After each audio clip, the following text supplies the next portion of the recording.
Howdy, gang. Let me get my little logo up here.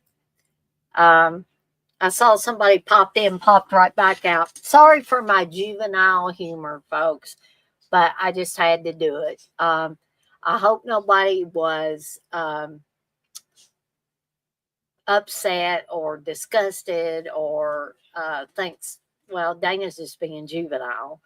Um, Over that last shot of the guy picking his nose, but I do act juvenile sometimes, and I thought it was hilarious. So, and we're calling this Dick's Picks, so why wouldn't I put something like that?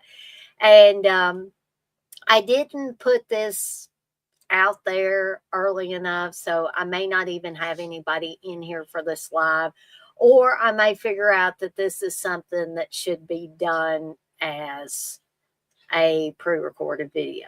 I'll gauge um, how this is going to be, based on, I'll do one or two of these as live streams. And if, the audience doesn't pick up for them, then I'll know that it's better to do them as pre-recorded. So, what is this going to be about? Well, if you didn't take a look at the title, or you didn't take a look at the thumbnail, this is going to be a series of streams or possibly pre recorded videos um, covering the films that Dick Randall produced. And he produced quite a few. I'm not going to say all of them were good. I'm not even going to lie about that one. But I'm going to cover as many as I possibly can um, during this series of streams and or videos. Okay. So the first one I want to talk about is Shangri-La from the early 60s. I thought it was just essentially going to be one of those, what Joe Bob always called nudie cuties, which, this one may have taken place at a nudist colony or nudist camp, whatever you want to call it. Um, but the thing that I liked about this one versus the second one I'm going to talk about is it actually had like a goofy comedic storyline to it about a guy who is evidently he works at a zoo, and it starts out and he's talking to this gorilla named Pinky, and he's explaining to Pinky that, I'll see you again when I come back from my vacation. And then he proceeds to play cards with Pinky. And no, Pinky's not a girl. Pinky's a guy gorilla or a boy gorilla. Um, and you see a sign. This is part of that humor. You see a sign on the outside of the gorilla's enclosure that has it says "Do not feed the animal." An animal is marked out and "human" is written on there. Now, I'm not sure if we're supposed to assume that Sam or Sammy has did that to be humorous, or somebody else has done that. So while he's playing cards with the gorilla, a friend of his comes in and just walks into the enclosure, um, and he's he's like, I don't know where you're planning on taking us, or is this going to be a fun place? And he's just asking all these questions. And Sammy proceeds to tell him a story about he saw these girls, broads as he calls them. Keep in mind, this is the early 60s. And he followed them to see where they would go. And he ended up eventually following them to a nudist camp or nudist colony down in Florida. Now, it started out in Washington, and maybe Washington, D.C., I'm not sure. Washington, D.C. would make more sense the way he traveled. But, and he follows these girls around, and he doesn't want them to see him. And eventually, when he follows them to the extent that he's going to follow them, he sees that they go to this place, this nudist camp, nudist colony, and they take off all their clothes, and he watches from the trees and all that stuff and doesn't really let anybody see him, and he watches what they're doing, watches them swimming in the lake. He watches them playing some sports, and just, they're acting as if it's nothing to them that they're all naked. Children are naked, which I guess if you grew up and everybody around you was naked, it wouldn't appear to you to be strange. So I think some of this may have actually been filmed at a nudist camp. I don't know if some of the people in it were part of this nudist camp or nudist colony. But being as the kids were running around naked, it's possible that it was. Okay.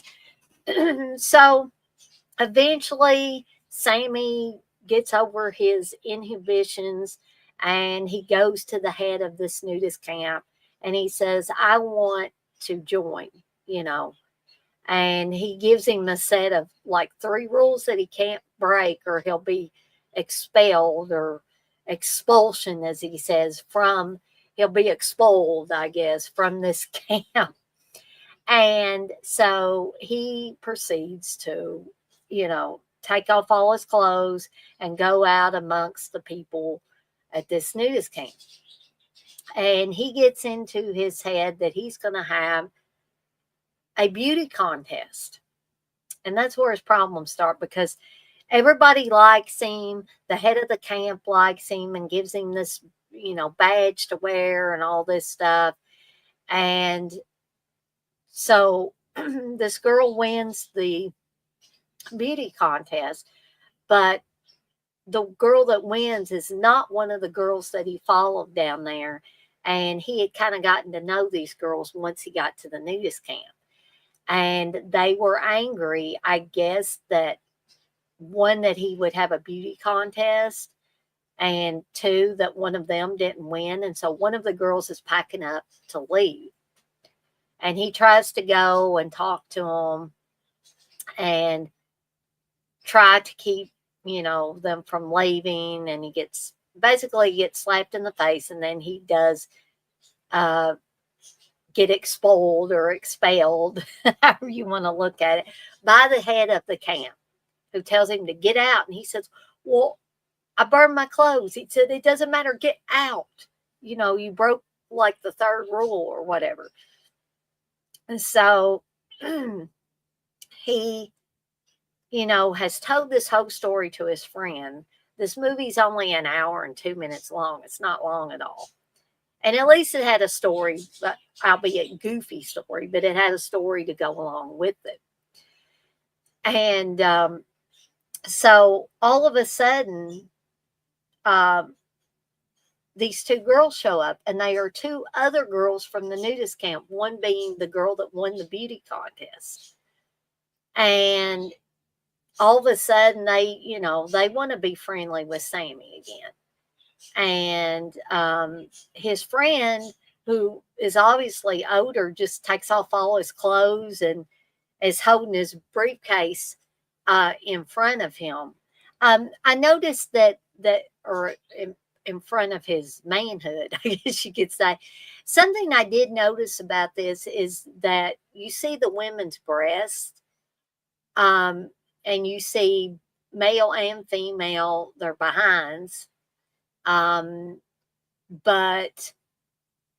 I don't think anybody is shown from the front, man or woman. It's always that part is covered. And so his friend, his older friend, is standing there. He's stark stripped naked, but he's holding his little briefcase in front of his manhood. And Sammy says, you can't do that. Something about that. it's indecent or something, and you think he's going to want him to put his clothes back on, and he takes the guy's hat and puts it back on his head. And he said, now that's better.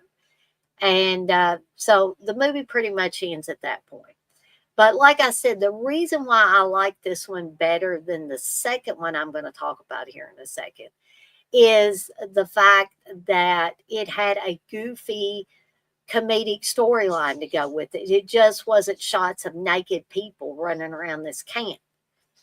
And Sammy goes on other adventures. He goes to a wax museum. He follows these two girls from the beginning to a wax museum, and he, pretends to have discussions and stuff with the wax figures. He wrestles with an alligator at one time once he gets down to Florida. And so there's a little bit of a storyline to this. Okay. So if I was going, and I guess I will, give a rating to this, I'm going to go ahead and give it 3 deadites out of 5. Because it wasn't long, for one thing. It had some comedic elements to it, another. And I think, I think 3 deadites suits this film. So anyway, moving on to the next one, which apparently was under 2 different titles and was released once in 1961 under Lust for the Sun, and then again in 1963, I believe, as Around the World with Nothing On, which is the title that I have put up here. Now, some of you may say, no, Dana, those are two different movies. Well, Steve did his research for me, and he said that it appeared that they were the same film. Now, he said he didn't know if they added anything or not.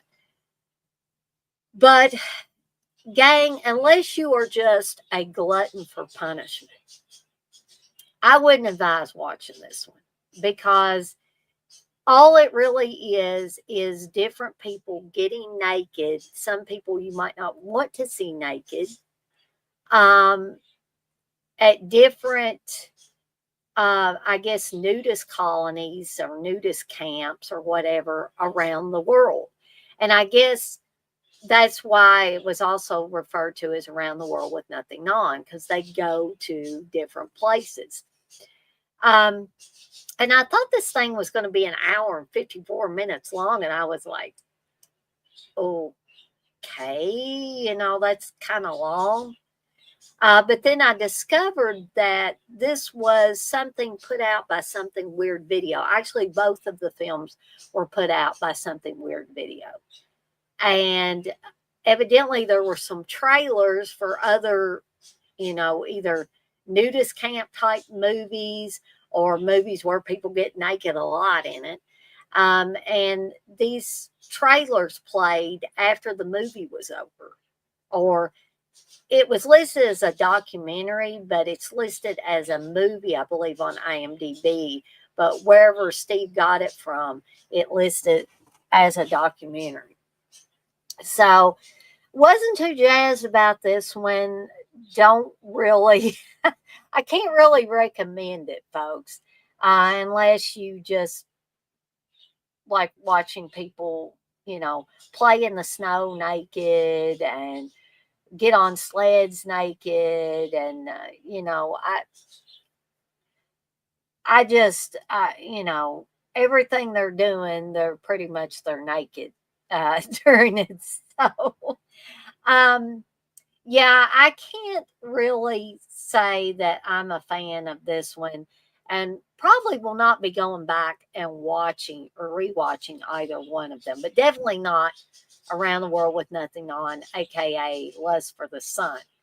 So I'm just going to give this one deadite out of 5. Just wasn't my cup of tea, folks.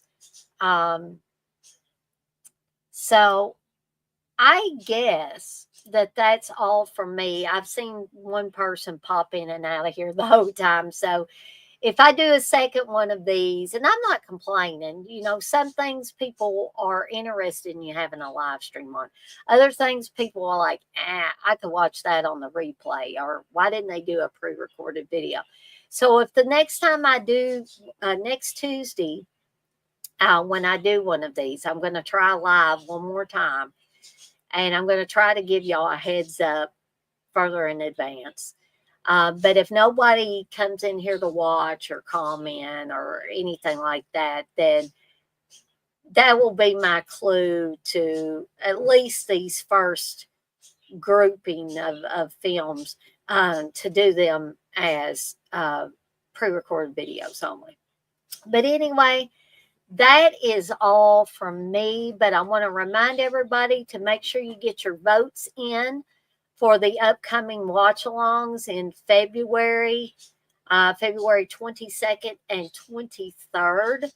I've got 3 movies per date that I've got up there. So make sure you get those votes in, folks, so that you can let me know what your pick is for the watch-alongs the weekend of February 22nd and 23rd.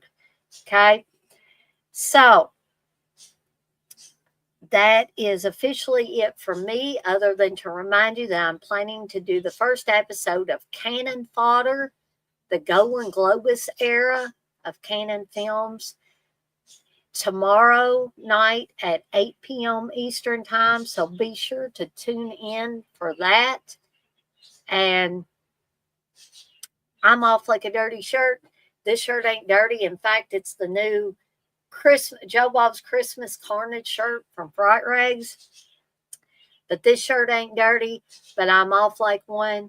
And I want to remind everybody, as I always do before I get off of here for the night, to be kind to one another and blaze that trail. Have a fantastic rest of your Tuesday evening, folks. And I will see everybody next time.